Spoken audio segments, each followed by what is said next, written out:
Día de la Memoria. Grita contra la violencia. Yo me he sentido muy sola, muy sola. La sociedad ha dado la espalda a todos estos asesinatos que ha habido de ETA, del GAL.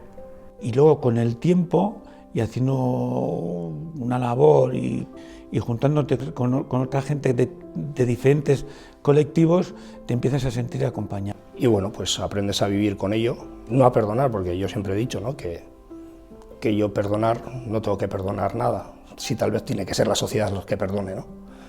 No sé si lo aceptaría tampoco, no lo sé.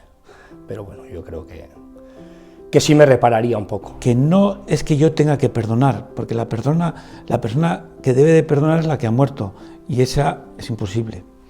Entonces, yo creo que es más bien convivir y saber lo que ha sucedido, para que no se vuelva a repetir. Mina dagoela leku guztietan, eta hori onartzeko norberaren mina bai onartu, baina bestearena askoz errezagoa izaten jatzu hori jasan izan da. El poder estar en la diócesis, en el grupo de paz y reconciliación, ya estamos haciendo nosotros también reconciliación. Lo que pasa es que tiene que ir más allá. La sociedad también tiene que reconciliarse. Entonces yo no quiero que esto vuelva a ocurrir, no quiero. Entre todos yo creo que sí podemos. ¿Será largo?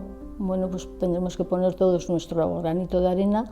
Que no se olvide todo lo que ha pasado, que se inscriba la historia con todo lo que ha sucedido y que de esto que aprendamos todos. Garrasi egin, gartxuekin. Bilboko Elizbarrutia, Diócesis de Bilbao.